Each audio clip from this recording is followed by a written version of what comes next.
Hello बच्चों। बेटा हम जो पढ़ रहे थे अंडरस्टैंडिंग का कोऑर्डिनेटर 8th क्लास का टॉपिक है, चैप्टर नंबर 3 है। कल मैंने आपको डेफिनेशंस बताई थी, तो आज हम उन्हीं से रिलेटेड देखो। फर्स्ट क्वेश्चन मैं यहीं पर बता देता हूँ आप लोगों को, ध्यान से सुन लेना। उसने बोला गिवन सम फिगर्स हियर, कुछ फिगर्स आपको दी गई हैं। ये देखो बहुत सारी, यहाँ 8 फिगर्स हैं।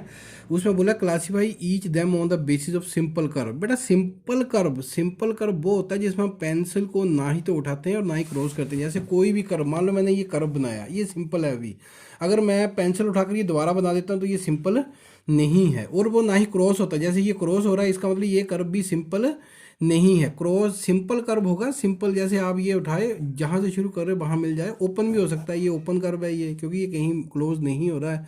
तो आप लोगों को सिंपल कर्व का क्लियर हो गया।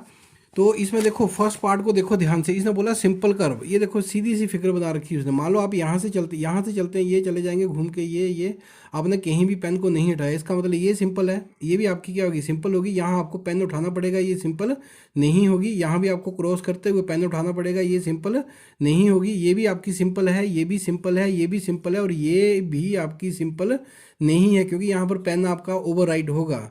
तो फर्स्ट क्वेश्चन आपको, मुझे उम्मीद है कि क्लियर हो गया होगा कि सिंपल कर में आपको ना ही तो पेन को उठाना और ना ही फिगर को क्रॉस करना है, ना ही ओवरराइट करना उसको, कि दोबारा उसी तरफ से चलना है। ठीक है। Simple closed curve. अब बेटा उसने सिंपल सी बात तो कर्व सिंपल होना चाहिए, दूसरा क्लोज होना चाहिए। सिंपल होना चाहिए और क्या होना चाहिए, क्लोज। तो देखो ये एक तो सिंपल भी है और क्लोज भी है, ये सिंपल भी है और क्लोज भी है। ये तो सिंपल है ही नहीं, ये भी सिंपल नहीं है। ये भी सिंपल कर्व और क्लोज भी है, ये भी सिंपल है और क्लोज है, ये भी सिंपल है और क्लोज है, ये सिंपल और क्लोज नहीं है। उसके बाद उसने पूछा पॉलीगन। पॉलीगन का मतलब मैंने कल भी आपको बताया था बेटा। पॉलीगन का मतलब क्या होता है, जो साइडों से बनी होती है, जो साइडों से बनी होती है। तो यहाँ दो ही देखो, ये एक साइडों से ये बनी हुई है, ये साइडों से बनी हुई है, ये हमारी क्रॉस हो रही है, ये पॉलीगन नहीं है। ये देखो यहाँ कर्व आ गया, ये भी पॉलीगन नहीं है। यहाँ भी कर्व आ गया, ये भी पॉलीगन नहीं है। यहाँ भी कर्व आ गया, ये भी पॉलीगन नहीं है। पॉलीगन मैंने आपको बोला था, पॉली मीन बहुत सारी, गोन मीन्स साइडें। जो साइडों के साथ बनी होती है उसको क्या बोलते हैं, पॉलीगन। तो इस सी पार्ट का आंसर आपकी पहली दो फिगर्स ही हैं। उसके बाद बोला कन्वेक्स पॉलीगन। मेरा मैंने आपको बोला कल डेफिनेशन लिखी थी, कन्वेक्स पॉलीगन में क्या होता है। कन्वेक्स पॉलीगन में हर एक एंगल 180 से छोटा होता है। हर एक एंगल 180 से छोटा होता है। तो पॉलीगन, पॉलीगन बेटा दो ही फिगर है यहाँ पर पॉलीगन, बाकी तो कोई पॉलीगन है ही नहीं आप लोगों की। तो यहाँ पर देखो कन्वेक्स का मतलब 180 छोटा। अब देखो इसका ये एंगल 180 से छोटा है, ये 180 से छोटा है, ये 180 से छोटा है, ये भी 180 से छोटा है। तो इसका मतलब ये कन्वेक्स पॉलीगन है। अब यहाँ देखो ये 180 से छोटा है, ये भी छोटा है, ये भी छोटा है, क्योंकि अगर 180 से होता तो बेटा वो ऐसे बाहर की तरफ झुका होता। ठीक है। अब ये देखो यहाँ पर ये वाला एंगल इस पॉइंट के ऊपर बन रहा है। अब ये देखो ये सीधी लाइन है, ये बाहर की तरफ झुकी, इसका मतलब ये एंगल जो 180 से बड़ा हो गया। तो ये कौन सी पॉलीगन होगी, कनकेव होगी, ये कन्वेक्स नहीं है। ई पार्ट का आंसर आपका फर्स्ट पार्ट होगा और डी पार्ट का सेकंड पार्ट होगा। अब इसने बोला कि how many diagonal does each of the following have. बेटा कन्वेक्स क्वाड्रिलेटरल, क्वाड्रिलेटरल तो आपको पता ही है। क्वाड्रिलेटरल क्या होती है, चार साइडों वाली फिगर। क्वाड्रिलेटरल कल मैंने आपको बोला था, मैंने बोला भी था आपको, पेज नंबर आपका था 38 पे की फिगर्स को याद करने के लिए। क्वाड्रिलेटरल की चार साइडें होती है, तो इसके डायगोनल कितने हो गए, दो हो गए। कल मैंने फार्मूला भी लिखाया था आपको। फार्मूला क्या था, नंबर ऑफ डायगोनल का क्या फार्मूला था, बताओ जरा। n × n-3 डिवाइडेड बाई क्या था, 2। अब क्वाड्रिलेटरल की कितनी साइडें होती हैं, चार होती है, तो यहाँ चार आ जाएगा बेटा। 4 - 3 बटे में क्या आ गया, 2। 4 × 1, 4 में से 3 जाएंगे, 1 बटे में 2, कटिंग होगी 2। कितना आंसर आ गया, 2 आ गया। रेगुलर हेक्सागन, हेक्सागन की अब आपको बेटा ये सेकंड पार्ट, हेक्सागन, हेक्सागन की आपको पता होनी चाहिए। हेक्सागन की कितनी साइडें होती हैं, 6।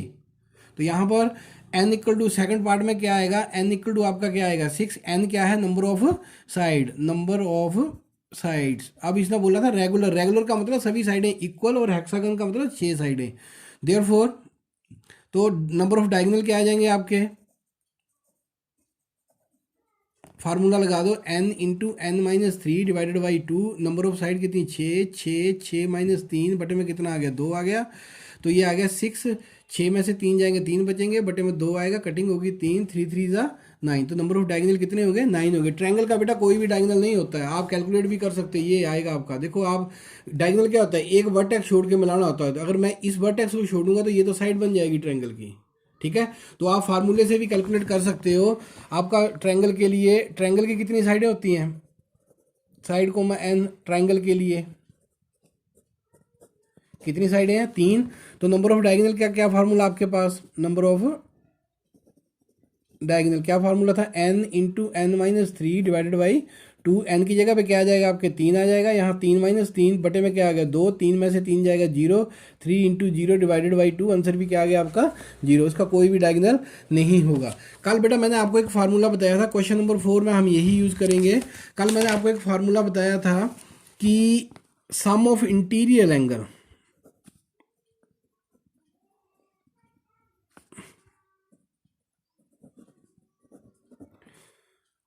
इंटीरियर एंगल ऑफ पॉलीगन, अगर याद होगा आप लोगों को, बोला था n into n minus 2 into 180, n minus 2 into 180।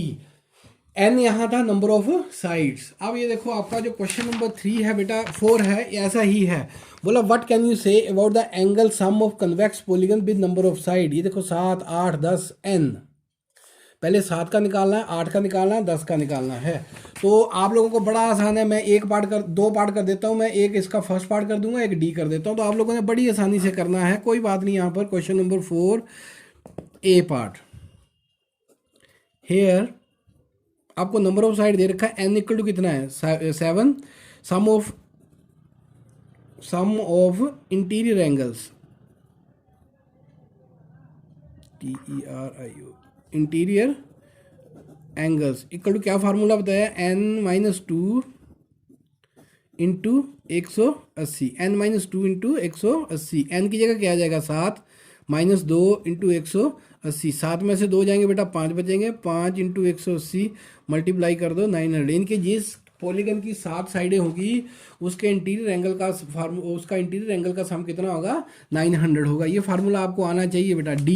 D part बेटा जर्नल ही है, यहाँ n की जगह पे n ही है। Therefore sum of interior angle, ये तो फार्मूला ही बन जाएगा आपका n माइनस 2 इंटू 180। यही क्या होगा? इसका आंसर होगा। ये फार्मूला ही है आपका जी। ठीक है जी। अब question number 5, what is a regular polygon. बेटा सबसे पहले रेगुलर पॉलीगन बोला, कल मैंने आपको बताया था, इसमें इसकी डेफिनेशन है रेगुलर पॉलीगन क्या होगी? रेगुलर पॉलीगन, रेगुलर का मतलब, पॉलीगन का मतलब क्या होता है? बहुत सारी साइडों वाली। ए polygon whose all sides are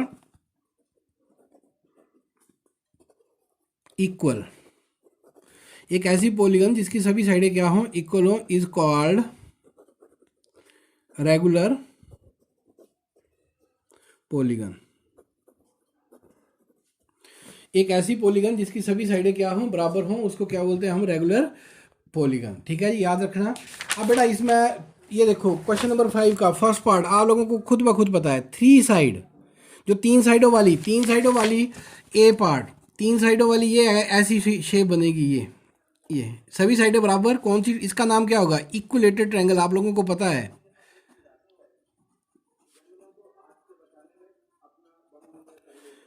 और बी पार्ट में 4 साइडें, बोला जिसकी चारों साइडें बराबर हों उसको क्या बोलते हैं? अगर आपको ध्यान होगा उसको क्या बोलते हैं हम? स्क्वायर। और थर्ड पार्ट है इसका 6 साइड, जिसकी 6 की 6। अब देखो बेटा 6 साइडों वाली को क्या बोलते हैं हम? हेक्सागन बोलते हैं। जिसकी 6 साइडें होती हैं उस फिगर को हम क्या बोलते हैं? हेक्सागन। लेकिन इसके आगे वर्ड क्या यूज होगा? रेगुलर। क्या वर्ड यूज होगा? रेगुलर। 6 साइडों वाली को क्या बोलेंगे? Regular hexagon. अगर मैं बोलूं कि 8 साइडों वाली, तो उसका क्या हो जाएगा? 8 साइडों वाली का क्या होगा? Regular octagon. क्या होगा? Regular octagon. ये 38 पेज नंबर पर आपको दे रखा है। क्वेश्चन नंबर 6 बेटा, ये आप लोगों को थोड़ा सा ध्यान से करना पड़ेगा। अब देखो फर्स्ट पार्ट में, ए पार्ट में, इसमें बड़ी एक फिगर बना रखी है। यहाँ 135 लिखा है, यहाँ पर 120 लिखा है, यहाँ पर x लिखा है, और यहाँ पर क्या लिखा है? 50। तो बेटा जैसे आप लोगों को पता है कि ट्रायंगल के इंटीरियर एंगल का सम कितना होता है? 180 होता है। और क्वाड्रिलेटरल के 4 साइडों वाली जो फिगर होती है उसके इंटीरियर एंगल का सम कितना होता है? 360 होता है। बाकी हम निकालते हैं। हमें, क्योंकि हम ज़्यादा याद नहीं रख सकते हैं, तो आपको फार्मूला पता है, इंटीरियर एंगल के सम का निकालने का फार्मूला है n-2 × 180। तो आप देखो यहाँ पर साइडें कितनी है, 1 2 3 4। अगर आप कैलकुलेट करना चाहो तो कर सकते हो। हेयर n इक्वल टू कितना आएगा, 4 आएगा। देयर फोर, क्योंकि अंदर वाला एंगल है ना x आपका, ये निकालना है सम ऑफ इंटीरियर एंगल।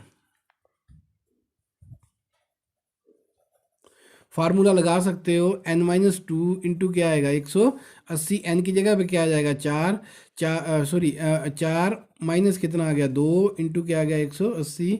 तो 4 में से दोगे 2, 2 इंटू 180 कितना आ गया 360। इसका मतलब देयर फोर ये जो चारों एंगल है मेरे पास, x जमा 50 जमा 135 जमा 120, ये किसके बराबर होंगे 360 के। यहाँ x प्लस इनको जोड़ लो बेटा, 185 185 185 185 285 305 305 इक्वल टू 360। 5 5 आ गए ना, 3 और 2 है 50, 3 5 8 2 10 1 2 305 360। एक्स इक्वल टू आपका आ गया 360 माइनस 305। तो एक्स इक्वल, क्योंकि प्लस का इधर जाके किसका हो जाएगा माइनस का, तो आपका आ गया 55। आपका क्या आ गया, आंसर आ गया। ये क्वेश्चन आप लोगों ने ध्यान से करने, एग्जाम में आते हैं बेटा, ये बहुत ही आसान क्वेश्चन है। अब ये देखो यहाँ पर, ये भी कौन सा एंगल निकालना है आपको, अंदर का। इसका मतलब पहले साइडें काउंट करो बेटा, इसकी कितनी, 1 2 3 4। अभी हमने किया कि इसके चारों एंगल का सम कितना होता है 360 होता है। अभी ये एंगल बाहर वाला दे रखा है, क्योंकि ये सीधी लाइन के ऊपर है, 90 है। तो अंदर भी क्या होगा, ये 90 ही होगा। आप यहाँ पर 90 लिख सकते हो, ठीक है। उम्मीद है कि आप लोग इसको कर लोगे बेटा। मेरी बात ध्यान से सुन लो, क्योंकि इसकी साइडें देखो 1 2 3 4, 4 साइडें हैं। तो 4 साइडों का सम निकाल लो आप। इंटीरियर एंगल का सम फार्मूला आपको पता है, n-2 इंटू 180। अब ये बाहर की तरफ 90 है, तो अंदर की तरफ भी कितना होगा 90, क्योंकि ये स्ट्रेट एंगल बनेगा। स्ट्रेट एंगल का सम कितना होता है 180 होता है। अगर बाहर की तरफ 90 है, तो अंदर भी क्या होगा 90 ही होगा। आप लिख भी सकते हो। तो ये आप लोगों ने कर लेना है। क्वेश्चन नंबर सी और डी में से एक पार्ट में कर देता हूँ। चलो ये सी में कर देता हूँ, डी आप खुद ब खुद समझ लेना। सी पार्ट की, पहले सी पार्ट को देखो बेटा, इसकी साइडें काउंट करो। साइडें कितनी है, 1 2 3 4 5। और अब में से बहुत सारे, और आपको निकालना कौन सा एंगल है, अंदर वाला। इसका मतलब इंटीरियर एंगल का सम चाहिए आपको। जब अंदर वाला एंगल निकालना हो, तो हमें इंटीरियर एंगल का सम पता होना चाहिए। अब ये पंगा क्या पड़ रहा है, ये एंगल बाहर है, ये एंगल भी बाहर है, और ये पेंटागन है। आपको पेंटागन के इंटीरियर एंगल का सम पता नहीं होगा, तो पहले आपको पेंटागन के इंटीरियर एंगल का सम निकालना है। तो अभी कैलकुलेट करते हैं इसको। देखो ये एक ऐसी फिगर है बेटा, ऐसे करके बनी हुई है ये, ठीक है जी। यहाँ पर उसने लिखा x, यहाँ भी क्या लिखा उसने x लिखा है। यहाँ क्या लिखा 30, और बाहर की तरफ क्या लिखा उसने 70, और ये क्या लिखा उसने 60। अब क्योंकि x अंदर का एंगल निकालना, तो इसका मतलब मुझे ये एंगल निकालने पड़ेंगे। तो मान लो मैं इसको a मान लेता हूँ, इसको क्या मान लेता हूँ मैं, b मान लिया बेटा। तो पहले तो a और b की वैल्यू निकालो। तो आपको पता है ये स्ट्रेट एंगल बन रहा है, इसका मतलब a plus b, sorry a plus 70 किसके बराबर आएगा 180 के। तो a इक्वल टू क्या आ गया 180 माइनस 70। a की वैल्यू कितनी आ गई 110। इसका मतलब ये अंदर वाला एंगल कितना आपका 100। इसी तरह ये देखो b प्लस 60, ये भी किसके बराबर आएगा 180 के। तो b इक्वल टू क्या आ गया आपके पास 180 माइनस 60। तो b की वैल्यू क्या आ गई आपके पास 120। तो ये अंदर वाले एंगल देखो, ये एंगल मुझे पता है, ये अननोन है, ये निकालना है, ये पता है, ये पता। अब मुझे ये नहीं पता कि इसके इन सभी एंगल का सम कितना होता है। तो हियर यहाँ पर बेटा n काउंट करो। n कितने हैं आपके 1 2 3 4 और 5। n कितना है 5। तो sum of interior angle equal to क्या फार्मूला था, n-2 इंटू क्या था 180। तो फार्मूले में रखो, n की जगह 5 रखोगे, 5 माइनस 2 इंटू क्या आ गया 180। 5 में से 2 जाएंगे, 3 बचेंगे, तो ये आ गया 540। यानी कि 5 साइडों वाली जो फिगर होती है उसके एंगल, इंटीरियर एंगल का सम कितना होता है 540। देयरफॉर अब ये रख दो बेटा x प्लस, ये देखो सभी को जोड़ दो यार, सीधी सी बात है। जितने भी एंगल है आपके, पहले x लिया, फिर क्या आ रहा है 30 आ रहा है, उसके बाद फिर क्या आ रहा है x आ रहा है, फिर b की वैल्यू आपकी कितनी थी 120 थी, प्लस फिर क्या आ रहा है a की वैल्यू कितनी थी 110 10 किसके बराबर हो गया 540। काउंट कर लेना 5 एंगल, 1 2 3 4 और 5। ये देखो ये एक्स वाला ये एक्स वाला जुड़ जाएंगे, 2x हो गया प्लस, अब इनको जोड़ो 330 360 हो गया, ये 360 इक्वल टू किसके बराबर आ गया 540। क्रॉस कर दो इसको, 2x इक्वल टू 540 माइनस क्या आ गया 360, x इक्वल टू कितना 2x equal to 081, x equal to कितना आ गया 180 divided by 290। This implies x equal to क्या आ गया आपका 90, आंसर आ गया। ये वैल्यू आपको निकालनी थी। इसका डी पार्ट देखो बेटा आपने खुद करना है, मैं नहीं करूँगा इसको। डी पार्ट में क्या बोला आपको, ये फिगर दे रखी है, साइडें काउंट कर लो, ये x निकालना आपको, ये x की वैल्यू 1 2 3 4 5, 1 2 3 4 और 5, 5 साइडों वाला इंटीरियर एंगल का फार्मूला लगा के आप सामने निकाल लो, क्योंकि ये रेगुलर है, इक्वल टू का साइन लगा रखा है ना सभी जगह पे। ये देखो ये इक्वल टू ये इक्वल टू ये इक्वल टू ये इक्वल टू ये इक्वल टू, इसका मतलब रेगुलर पॉलीगन है। तो रेगुलर पॉलीगन के सभी एंगल क्या होते हैं, इक्वल होते हैं। तो इसका मतलब आपका आ जाएगा यहाँ पर, देखो आपको अभी किया 5 वाला हमने कैलकुलेट, आप लोगों ने करना है फार्मूले से n-2 इंटू करके 180 करके, तो n क्या आएगा 540 आएगा आपका। तो अगर ये एंगल x है तो ये भी कितना होगा x होगा, ये भी कितना होगा x होगा, ये भी x होगा, ये भी x होगा। कितने x बन गए 1 2 3 4 और 5। तो आपका आ जाएगा 5x equal to 540, 5x equal to 540। ये आप कैलकुलेट करना, अगर नहीं हुआ तो ग्रुप में डाल देना बेटा, इसको मैं सिंप्लीफाई कर दूंगा, बाकी हम कल करेंगे। Thank you.